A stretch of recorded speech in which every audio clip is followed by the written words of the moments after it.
screen back up there. Okay.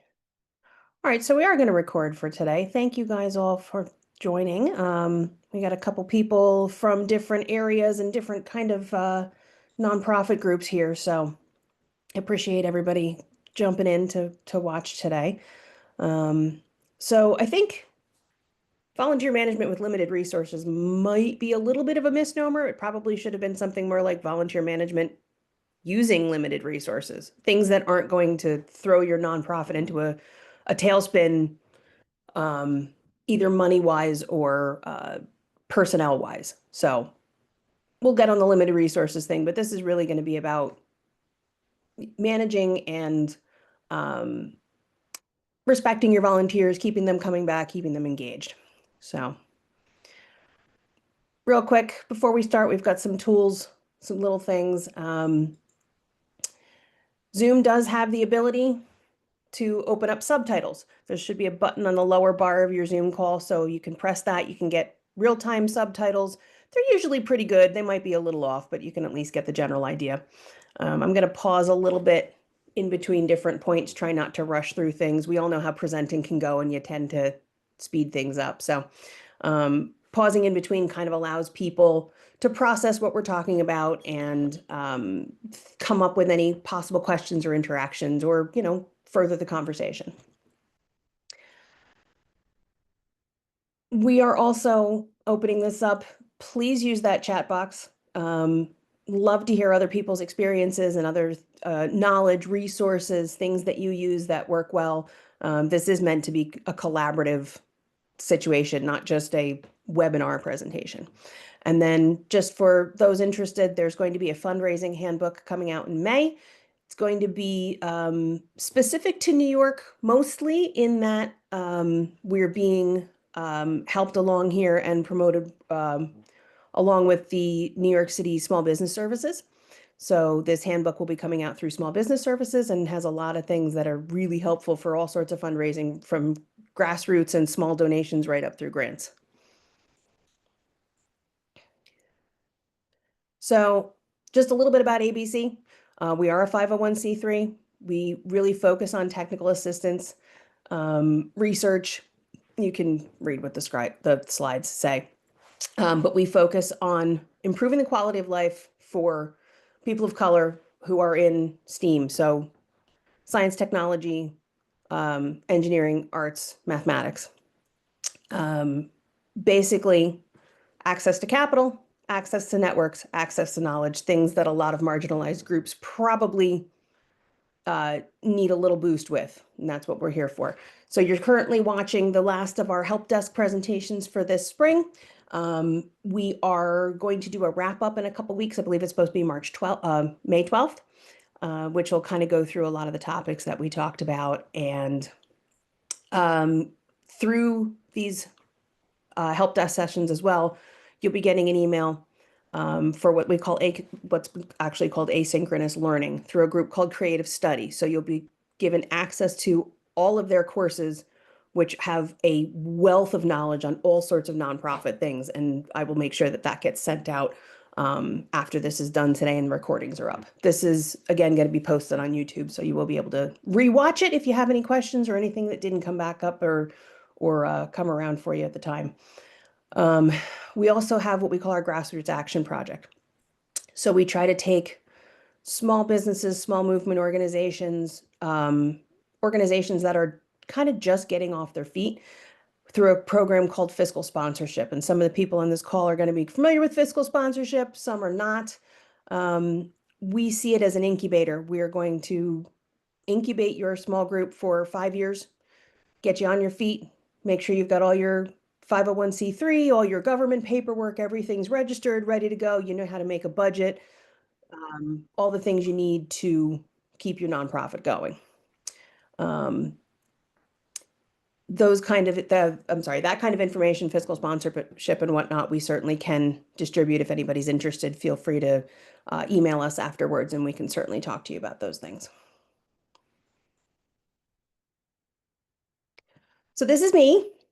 I've been an executive assistant for over 25 years, but I also have about going on 17 years of experience in nonprofit management, mostly small railroad-based or railroad focused groups. Now, that's very niche. A couple of the people on the call are familiar with that, but I started with a group in 2009 that runs a large collection for the Toys for Tots Foundation, and that grew into a much larger group that now operates in many states. So I've been president of that group since it started in '09. I've also written I've written a book and done a couple other series on some nonprofit stuff. So I've been involved with this kind of thing for a decent amount of time.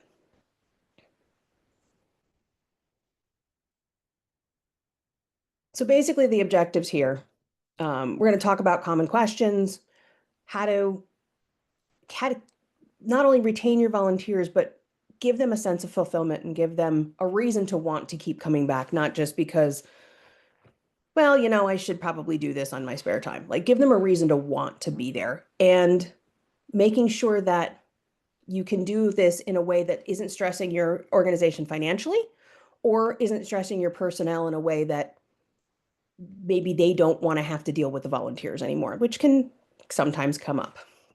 Basically, volunteer retention is going to boil down to respecting your volunteers and respecting your management and making sure that everybody's got a balance and everybody knows that they have a value to everything that's going on.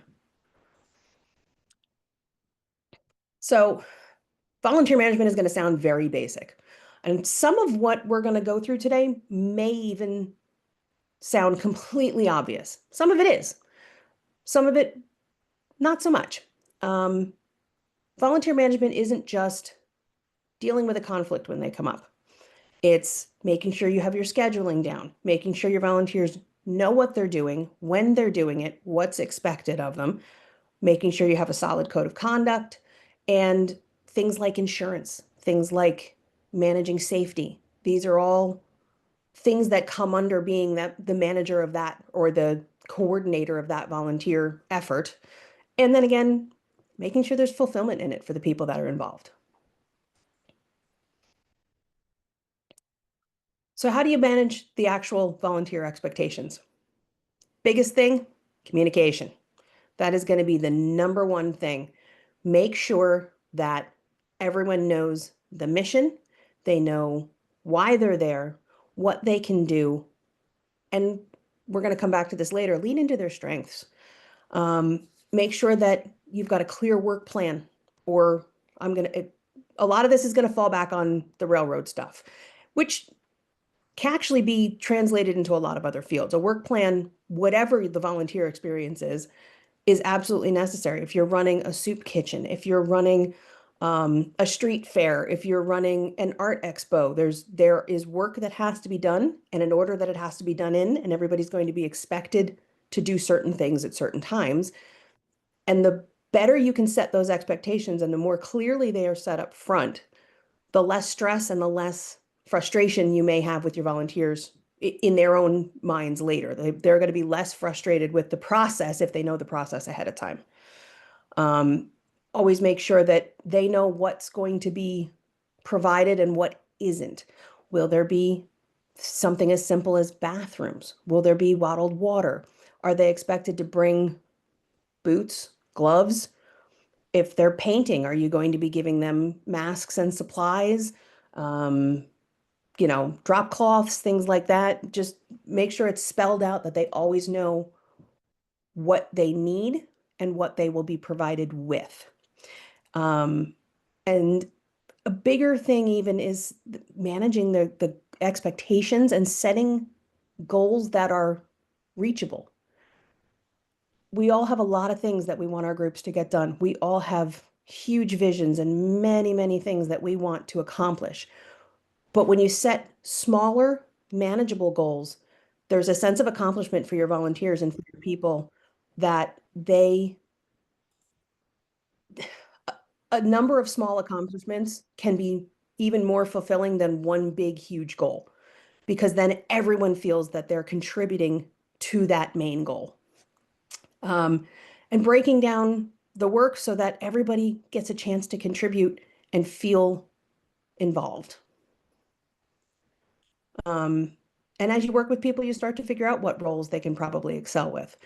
Um, Little picture here. This is one of our volunteer events, cooking Valentine's Day dinner in a dining car. I was not going to be one of those ones in the kitchen. I cook all the time, but I'm not a short order kind of cook sort of person.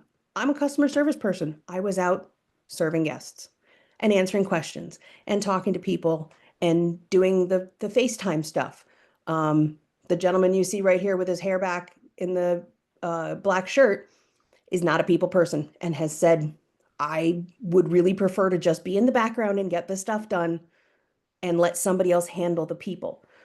When you learn that with your volunteers, you can get a lot done. These guys had a kitchen plan with a clear when things had to go in the oven, what had to get done at what point in time. And it's the same for any event that you're running. Have a time schedule, have your volunteers know what they're doing. It's going to sound like a broken record, but that's the biggest thing is communication. So then jumping off that kitchen picture with sharp knives in a rail car, what risks are involved and how do I mitigate them? Well, the biggest thing for mitigation is going to be training. Risks are going to vary based on your organization. Again, I do a lot of railroad stuff. Very big equipment, stuff is dangerous. Things start rolling, you're not stopping them. But that's a physical risk. There's risks with, do you work with children? Do you have to have your volunteers vetted so that they can work with children or work with the public? That is a type of risk. Normally, I'm going to say 90% of the time, most groups aren't going to run into that. But there is going to be that little bit of risk. So knowing what the task involves is going to inform your risk. And also having a volunteer insurance policy. They're minimally expensive. Now, again, we work with big giant equipment and things that could kill people. And our volunteer liability is about $400 a year. It's really not that expensive. If you're just working with groups that are, again, art installations are a great one. You're going to want to have some kind of volunteer insurance. Forbid somebody falls off of scaffolding or puts a screw through their hand trying to put up a picture, a painting. There's always things that can happen. But aside from the physical risks, there's always the people side of things. You're always going to get people that may not follow instructions clearly, whether because they think they know better or whether because there's a disability. And that's something you need to work towards. There's some, there's ways to communicate that to different people.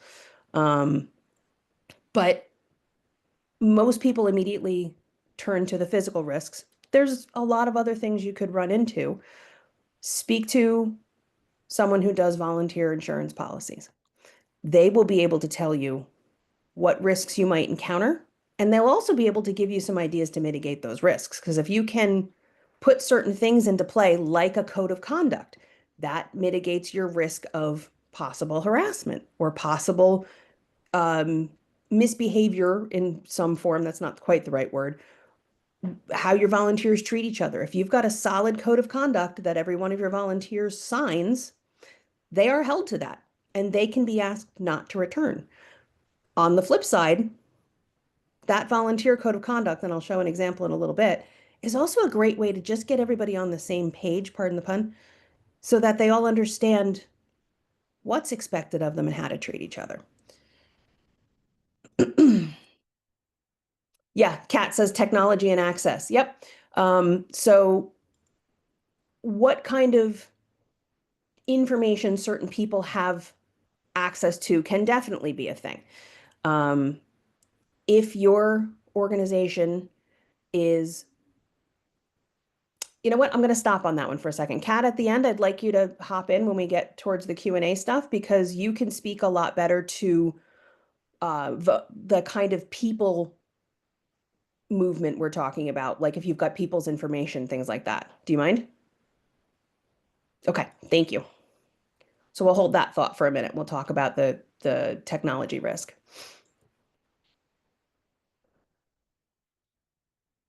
Just quick, as we're talking about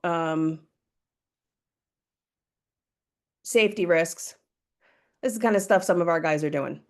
And obviously, without good insurance, I'm not letting a bunch of these guys down in a pit with sledgehammers, swinging sledgehammers to try to get this giant piece of wood in place. But that's just kind of a general idea. And again, the training that goes into this. The gentleman in the orange sweatshirt there was literally a safety inspector for a railroad for many years. So we're lucky to have him, but making sure everybody knows what they're in for and has the right tools. These guys all have their safety gloves on, and making sure they're out of each other's way when they're swinging hammers.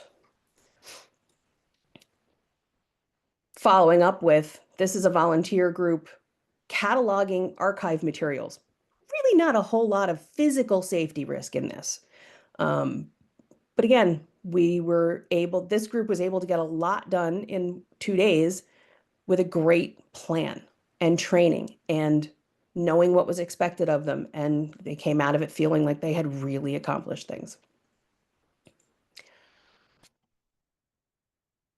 So talking about that code of conduct for a second, this is pulled from my group, but it can actually be modified for pretty much any organization. But one of the things that I wanted to really get on a little deeper was the respect part. You can't force people to like each other, but they can learn to work together. And if they believe in the same goal, they can learn to work together. Giving your volunteers I didn't have this part written down. Giving your volunteers allowing them to have the chance to talk about the group, what their experiences are, what their abilities are, and what the group does, and be able to have a little bit of a foot in that outreach side also gives people a very, very, very strong sense of belonging and stewardship for the organization.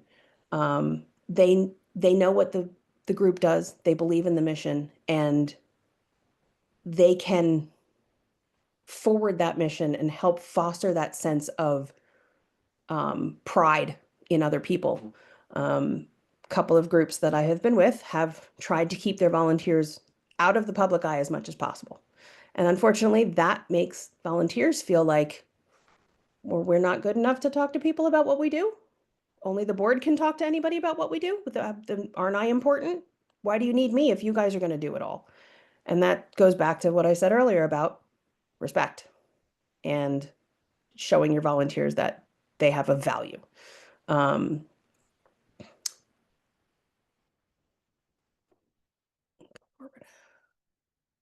right, so difficult volunteers. I reworded this a number of times. This is not a topic that anybody wants to have to deal with, but personalities are personalities.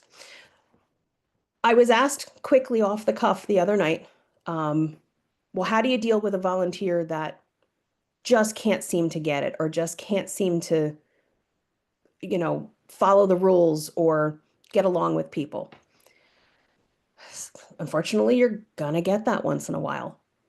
The best answer is, hey, so-and-so, I'm noticing that this isn't really working out for you.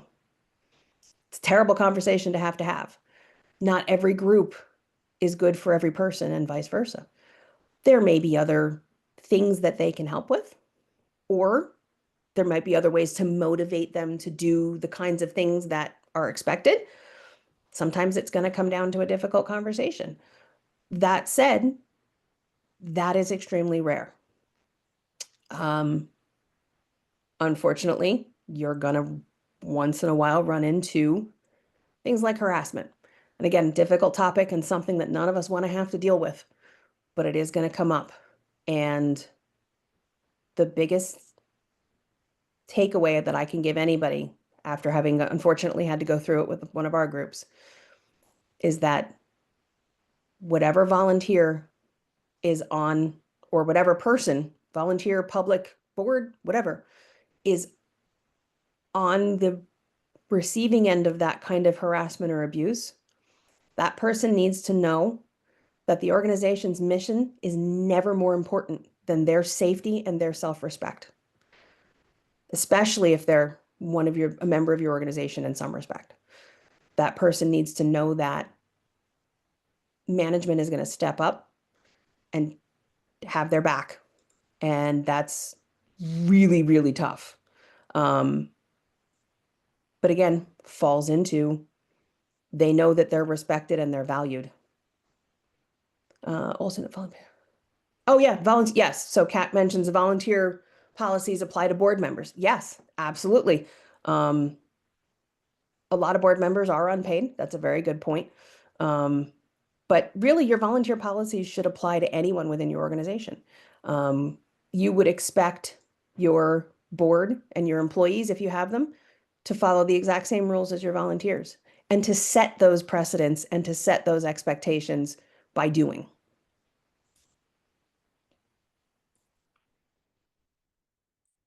So how do we keep people coming back? I think that's the biggest question for a lot of people. Um, you don't have to buy them all t-shirts and take them out to dinner and spend a lot of money on things. Meet their basic needs. Like I said, water, bathrooms, cooling stations if it's very hot out, or places to get warm if it's very cold out. If you do your events in the winter, make sure that they have, you know, ample space to be able to stop.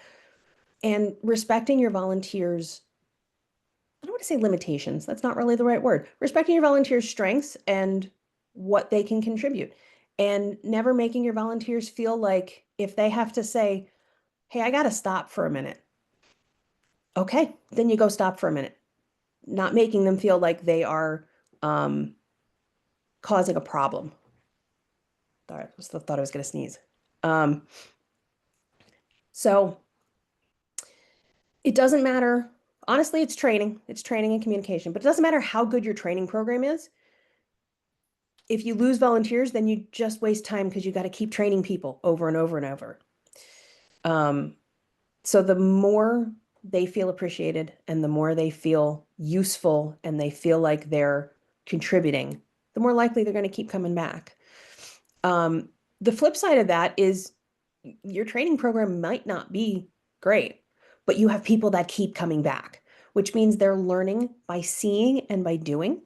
And again, as long as they're doing it safely and as long as they're following the code of conduct, they're obviously getting a value out of this. They're obviously feeling respected and they believe in your mission and foster that. And people like that may be the kind of people you look to eventually for committee heads or board service or, you know, things with more responsibility once you know what their strengths are within the group.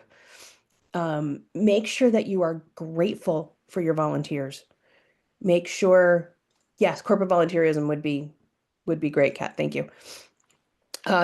Be grateful, be understanding of the time that they give you because they could be doing almost anything else than, for example, giving you an entire Saturday and on a beautiful day in May to, who knows, stand on a street corner and hand out bottles of water at a marathon. There's a million other things they could be doing, but they're there with you because they believe in what your group is doing. Believe in them in return.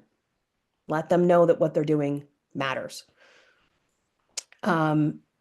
We talked about the smaller goals, manageable goals, little things. I'm going to use physical representations. If you're putting together an art installation and you know it's going to take a couple of weeks, okay. So this weekend, we're going to make sure that we get the layout right and we know where everything's going to go and the walls whitewashed so that that's already dried and ready to go for next weekend. And then have small goals for the following weekend because walking in with, okay, we got to go from blank room to full of pieces of art in 3 weeks is overwhelming. But if you have those steps, then people know what they're supposed to be doing. And look for people's strengths. Show them that their talents matter. We keep kind of going back to the same things, but that's really one of the top things is making sure that they know that what they're doing matters. Because you don't just go volunteer for something on a whim. You want it to make a difference. Another real quick one, a couple of our guys working on stuff. And then this picture kind of seems a little incongruous, but the railway gentleman there in the in the safety vest, he's walking back to the engine talking to obviously a uniformed Marine as we're collecting toys for Toys for Tots Foundation. That conductor is a volunteer and absolutely loved the whole organization and the idea of collecting toys for kids so much that he begged and begged and begged his employer to let him on the train that year because he had to work that day and he couldn't come volunteer, but he wanted to be involved somehow. And he managed to get them to put him on the train that we were running because it was that important to him. And that's the kind of thing we've got so many people that we've met over the years, and I'm sure all of your groups do, who just love what you do. And you foster that.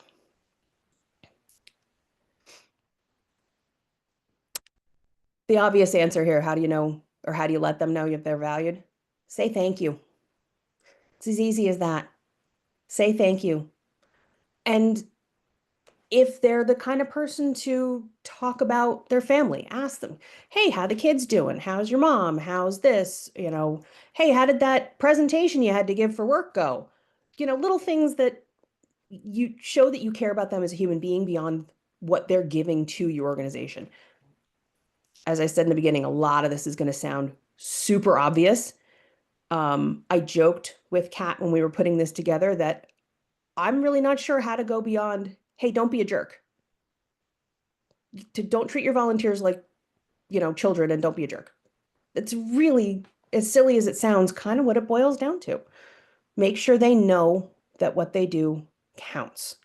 And any kind of physical representation, I don't want to say physical representation, tangible representation of what they're doing reinforces this as well. So this is, again, after all summer trying to work on trains in the heat, these guys never complain. They never say a bad word about anything we have going on. Here's their tangible representation. We pull into a town and there's over 4,000 toys in boxes. So they get to see the fruits of what they've worked for all year, represented by this many families are helped by what we do or what you do. And I'm a big proponent of we. I very rarely will use the phrase my volunteers when I can avoid it because we're all doing it. And I'm boots on the ground just like everybody else is, like Kat mentioned in the beginning. There's everything applies to your board members and everyone involved. And it's we. It's always we are doing this. The organization is doing this. So then kind of a rewording, how do we make sure that they've had a rewarding or a fulfilling experience? It's the sense of accomplishment. There's going to be things that don't always go 100%, but that doesn't mean that the experience doesn't have to be rewarding. I've used the phrasing, use a compliment sandwich. Hey, this went great. This was a great day. We did this. We had these accomplishments. We got a couple things we'll talk about, but we can do that later in the week. Let's wrap up here. Let's all go grab an ice cream. This has been great. Like two positive things. And the middle is not, hey, you screwed that up, by the way, at noon. But the middle of that is, we'll debrief, we'll talk about the little stuff. But for now, let's just enjoy the accomplishment. And that's a big thing. Let the volunteers enjoy what they're doing. You can have, unless it's something immediately safety related or policy related, something that you have to stop them right then and there, little things can get talked about later. Somebody bought 20 cases of water instead of 24 cases of water. Okay, fine. You had to run out midday. You talk about that later, to pre-plan for that later. That's not really the fault of a volunteer. It's just one of those things. So as long as the volunteers have time to enjoy the positive impact they're having, that is a huge step to it being fulfilling. Every volunteer is going to get a different sense of what's rewarding. For some people, it's going to just be, I was here and I helped. And I'm kind of one of those people. I don't know, I didn't really get to swing a track hammer, but I was here and at least nobody got hurt and I was able to do whatever I did for the day. Some people need a little more encouragement. Some people need a little more um, reinforcement. That's okay. You're going to have people that are going to, I don't want to say tear themselves down, but people that are going to think, well, I didn't really help, or I didn't really do anything, or I only stood here and did this. Yes, but somebody had to be there and, handing out, like I said, with the marathon example, somebody had to stand there at the tables and hand out stuff. That's what we're here for. How is that not helping? That was the whole point of this venture anyway. So as long as people always feel that they've done something positive. And if you're in that management position, it's also knowing how not to burden your volunteers. I'm going to flip ahead here. I'm going to use an example. This was another just people being able to see what they've contributed to. So of course that's me making the silly face because my husband insisted I put this one in here. But all of these people standing around are from one restaurant that donated that many toys. And they're people who, by extension, are volunteers. They're not paid by the restaurant to do this, but they all got to see exactly what they contributed to. This is a little side story. So I was starting to say before, there's a difference between telling a volunteer to fix a problem. There's a difference between, hey, go do this thing, this has to get done. And providing a solution and asking them to execute that solution. You're taking a situation that could be stressful and you're creating a positive impact out of it because now that person has contributed to fixing the issue. The reason this is here, so this tank holds the bathroom waste from a rail car. We realized, unfortunately, in the middle of a railroad trip that it was leaking badly. And you can't just stop and buy a new tank on the side of the road. We were 4 hours into a 12-hour day. So 2 of the volunteers came to me, said, this is what's happening. And I said, I need you to find our mechanical guy, see what he needs. I said, this is a mechanical question. This isn't me. Well, 2 of them went over there, didn't make a big deal about it, didn't freak out any of the other volunteers, just handled it because the CMO then said, or the chief mechanical officer then said, okay, we can do this, we can do this, we can do this. Can you grab this for me? Can you help me find this? And it was a perfect example of somebody in a management position saying, rather than saying, well, okay, so fix it. It was, great. Let me show you guys how we're going to do this. Let me show you how this is going to get fixed.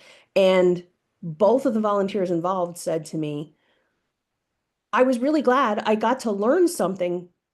Pardon the pun, it's a crappy situation to be in, but I got to learn something. And the CMO was very happy to teach people. So yeah, great opportunities for learning. Exactly. So basically my whole mantra is communicate, tell the people they're appreciated, don't come down on people's heads for small things. There's ways to handle most situations positively and constructively. And there's a bit of a learning curve, but it's definitely doable. So that was really where I was going with it. I will wait on the questions. Kat, if you wanted to jump in on the corporate volunteerism, that's great. Yeah, of course. Happy to do that. I am Kat. I am the founder and CEO of Arts Business Collaborative. I just jotted down a few notes to share about this.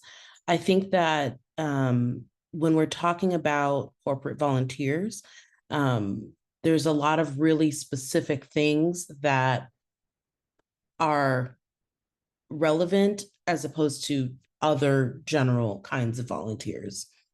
The giving or the volunteerism may be tied to grant making or a donation. So make sure that there is documentation of the project, meaning there is somebody taking pictures.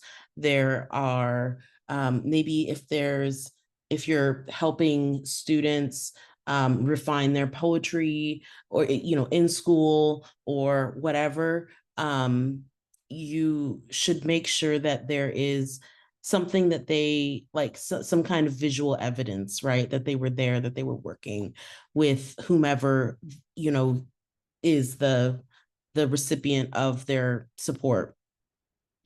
I think that it's I prioritize getting pictures, and we provide thank you letters with the photos so that people can, their handwritten thank you letters, and then like with the photos, we'll send photos of the people doing the thing in um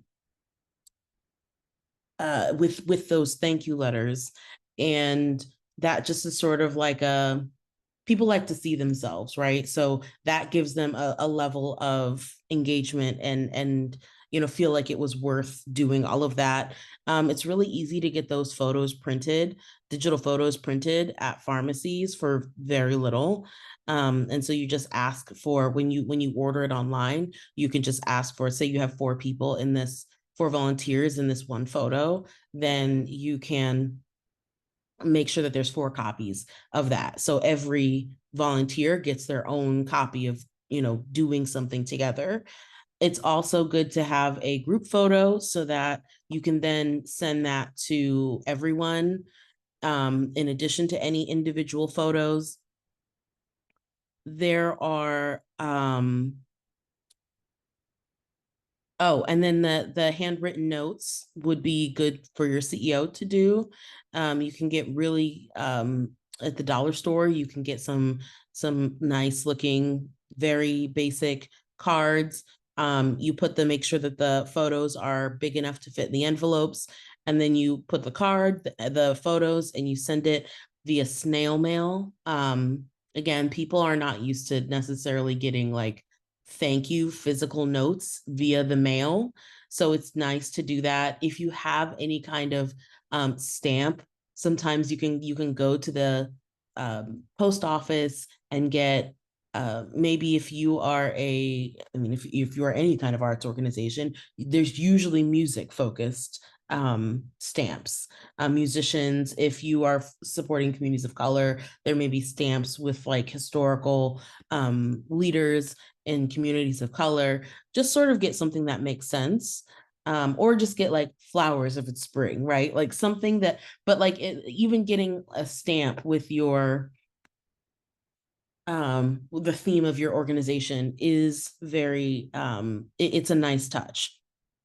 Just keep in mind that if you are actively grant seeking and using volunteerism as a way to do that, just be really careful, because you are not there, and your organization is not there to entertain or to make those corporate volunteers feel better in their job.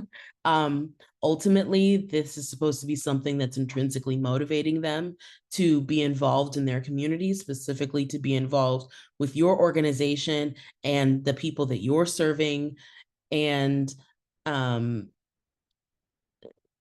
it sometimes it can become a very much like, you know, we'll pay you this much per volunteer.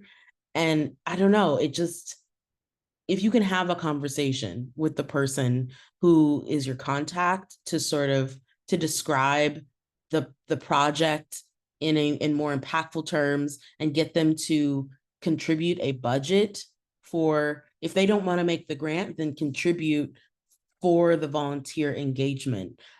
So that accounts for your staff's time in doing the coordination. It also accounts for if they need to have any safety equipment, like Carolyn shared, or like, so then it allows for rentals of those things, or purchasing if it's not, too expensive. It also accounts for the increased insurance that you might have to pay. And it may not be a huge lot, but these corporations understand that there is insurance and there are additional costs. But most people don't ask for the costs of those things. They should understand that you are providing them a very unique opportunity to engage in your mission, and they should pay for it. They should pay for it. So the other thing is, as I mentioned, like identifying your coordinator on their end to make sure you're following their safety and liability policies as well. There may be specific things that they don't want their people doing, but if you don't ask, then it could become a problem on the day of or later, or it could affect their future volunteering with you in the future. So you just have to really have a sort of administrative conversation with whoever their volunteer coordinator is. It's really good to have a run of show with times so that those folks understand, when the people will be back from what they're doing. Maybe it's a half day thing, it's a whole day thing, and you're including transportation. They can just plan better. A lot of companies actually have volunteer time that they allow for their employees to go on. And so they have sort of policies around how many, is this a half day? Is this a full day? Is this offsite? How far away it is? So there's requirements that they need to fulfill. And so you being aware of that makes it easier on them to work with you, which then makes it easier for them to keep coming back and to support your organization. And just note that it's not that your organization is less worthy if you don't get them to come back, but if there's difficulties in what you're doing, it's just that you have to be aware of what they're considering so that you can smooth the way as much as possible. And then finally, I think that, as Carolyn said, you should provide something that they do that directly affects the impact of your organization. So, for example, ABC has volunteering centered around teaching and mentorship in the context of help desk, our grassroots action project incubator, and even for the organization as a whole in the form of our strategic advisory council, sort of advisory committee, right? So think about, what is the core piece of your work and the outcomes, and how do volunteers push those outcomes that you're tracking for in your evaluation. I think it's really good to provide some kind of index or impact metric for each volunteer experience so that they can understand that from the sort of corporation's point of view. And this is very often kind of translating what you're doing into corporate speak, into corporate context. Here's our menu of experiences, and this is the level of impact you get, and here's the price tag associated with it, right? It's like a package. And if you think about it in that way, then, and you standardize it, then as you approach different corporations who have different needs, then you can make it much easier on yourself to make any kind of accommodations if they ask for that, without sort of over promising. Because with really small organizations, you're excited that somebody wants to help, and they're giving you a squad of people to help you with a thing. But again, this can become a cost center for your organization, and you are not there to entertain, to help them create value in their job. You have nothing to do with their job. It's the company's job to make sure that they're happy in their job. But it's great that you can offer this kind of enriching community experience, and just don't take on more things than are your responsibility. Thank you. Yeah. And real quick, we had mentioned the data safety too, the technology safety side of things. Great. I'll defer to Josh on that because he has experience a lot more with IT. Mm-hmm. Yeah, so hi, I'm Josh Boschman. I'm the CFO, and I also do the IT side for ABC.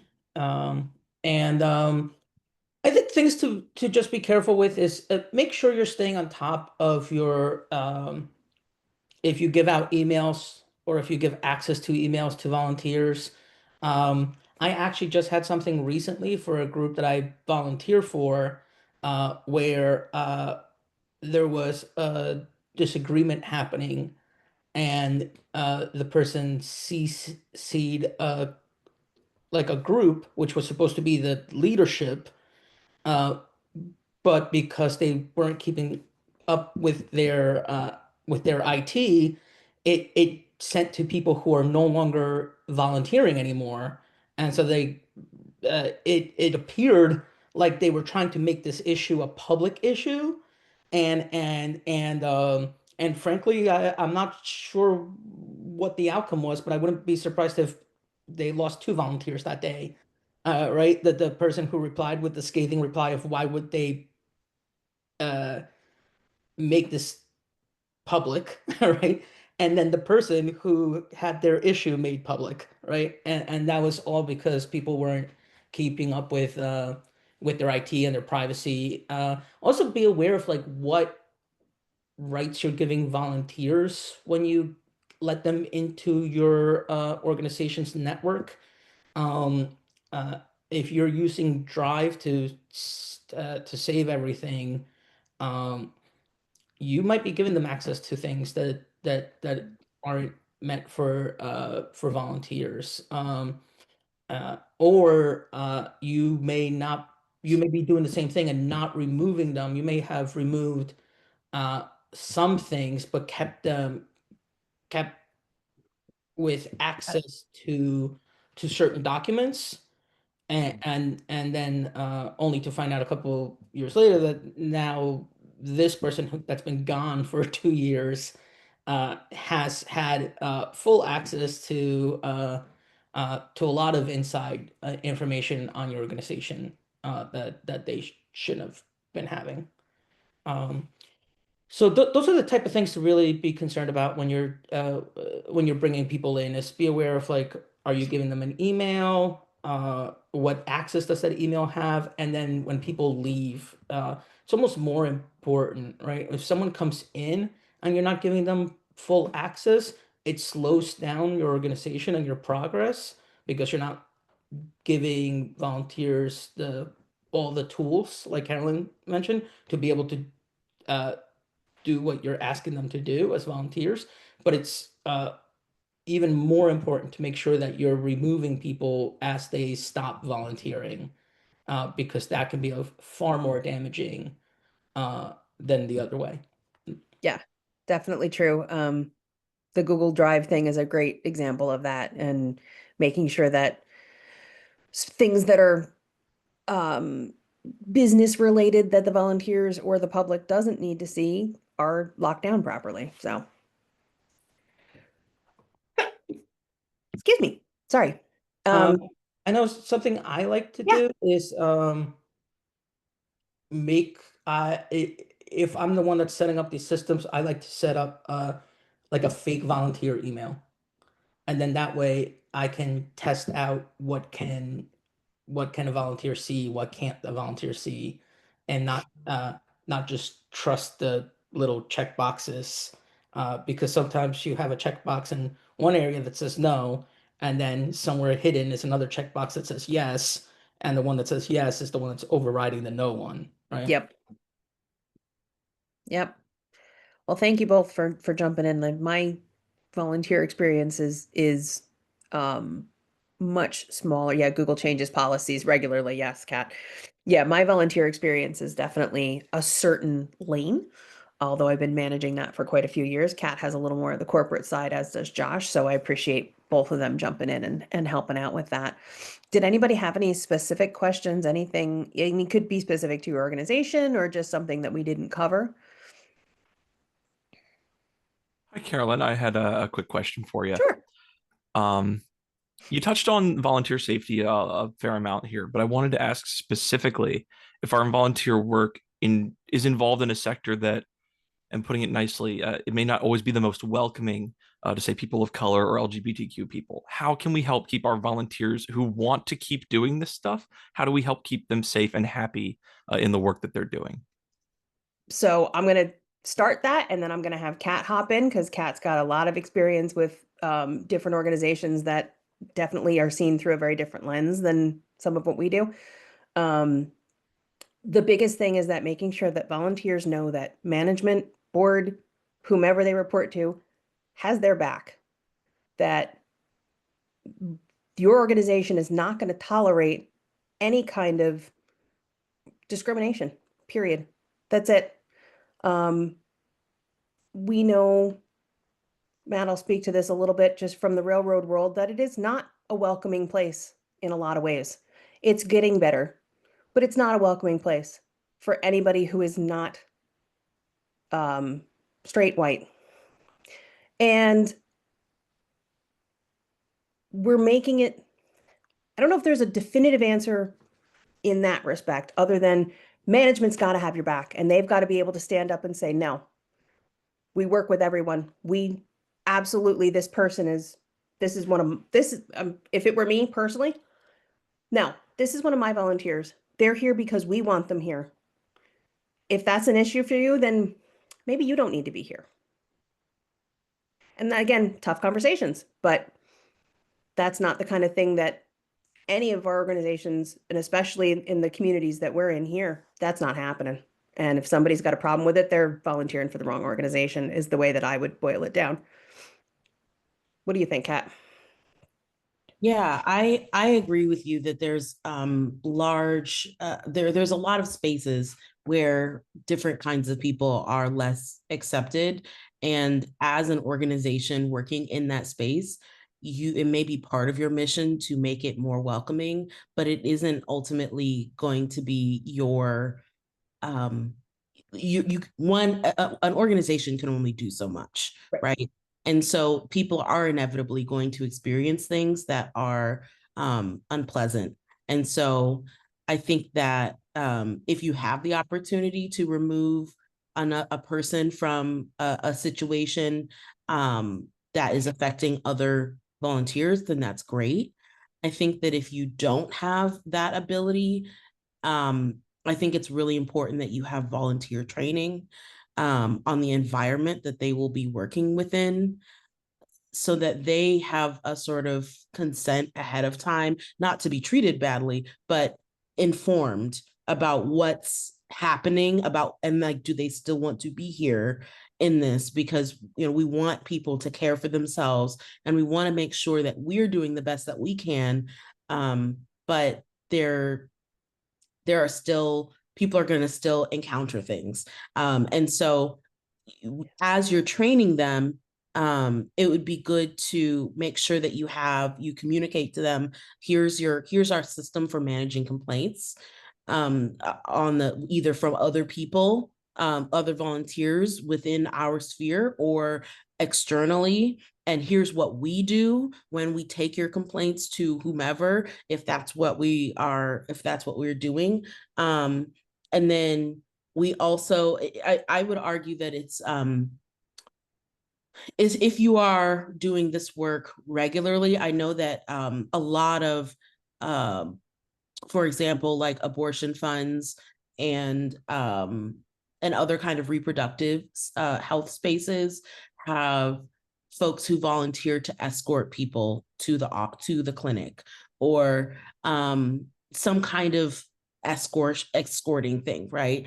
And they have rules around, like, if you're gonna picket, like, or if you're gonna protest, here's the line and here's what you're not allowed to cross. And like, those volunteers need to know those things so that they can best serve people. And it would be, if you're in a sort of tense environment like that, I think it would be worth having maybe a volunteer who is a social worker or some other kind of mental health practitioner who can provide sort of aftercare for a potentially difficult experiences. And that's a way that people can sort of transition from this environment that is difficult back into their daily life, their work, and not carry that stuff with them. You want people to stay involved and passionate about your work, but you don't want them to have scars from this work, even if you're doing justice focused work. Oh, and then my last thing is, if you wanted to have, if something happens, then I think it would be worth, when you have your thank yous for your volunteers at the end, have an open dialogue and say, like, this is a situation that happened. Like, here's what we did. Here's what our policies are. What do y'all think? Is there other ways that we could be supportive? Do you have, knowing that we can only do so much within this space and that we are part of a larger movement that is trying to make this space more safe? That's a great example. And that's something that, we've taken into account in some of the groups that I've been in, as well as, this happened, here's how it was handled. And, the general membership, especially if you've got the type of group where your membership is voting for your board anyway, the membership should have a say in what goes on. It's all super insightful, guys. Thank you so much. Thank you. Of course, anytime. If you have more questions, we're happy to coordinate via email. Yeah. Put my email in the chat. Yes, mine actually was going to display at the end, but now Slack crashed on me. Or not Slack, Canva crashed on me. Put mine in as well. Anybody else has anything? Oh, Cat beat me to it. Okay. If anybody else has anything they wanted to throw out there, any other, wisdom from your own volunteer experiences or things that we might have skipped over? Hello, it's Melissa again. I do have one particular question, and it's for like physical sponsorship. So the Glamour Gala, it's not a nonprofit organization, but it's for a for-profit organization that works with nonprofit organizations. And I wanted to know, how often do you come across a similar business situation like myself? For example, so what I did last year, we were trying to raise funds for a nonprofit organization that works with kids, the Youth Enrichment Association. And this year we're trying to work with the YWCA Greater Pittsburgh to see if we can raise funds to help them advocate for victims and survivors of domestic violence. So how would I go about physical sponsorship regarding my organization and what we do? Yeah, I can answer that.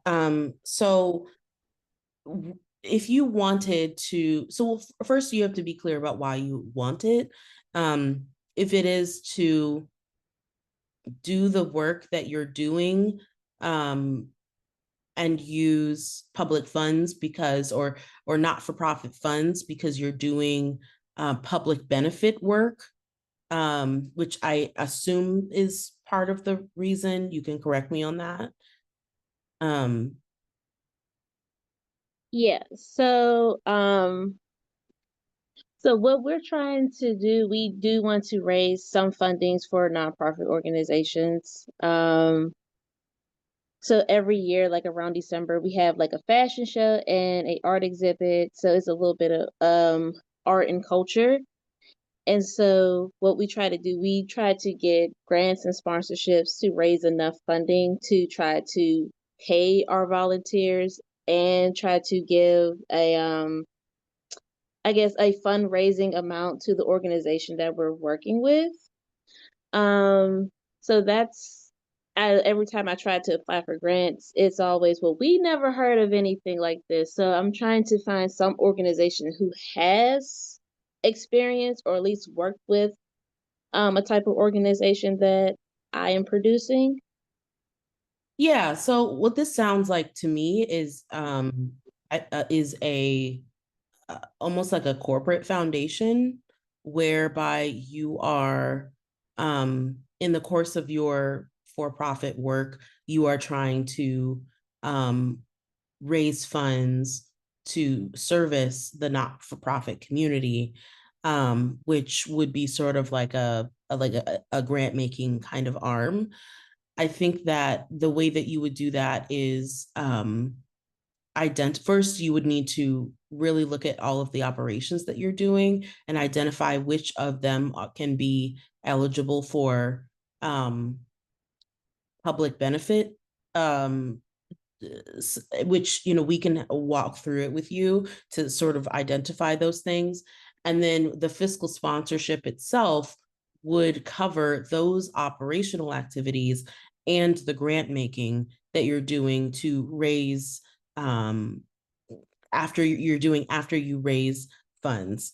And then you could get the fiscal sponsorship can reimburse you for those operational expenses that are related to public benefit. And then you can also make the grants through the fund. Does that make sense? Yes, that actually do. Thank you so much. I just wanted to add that one little question.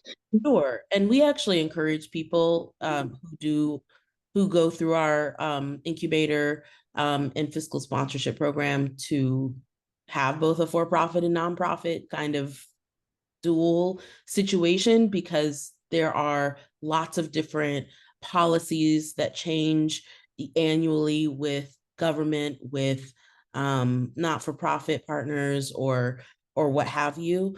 I know that in New York City's Department of Education, which I think they might have changed it to now New York City Public Schools as like the official name.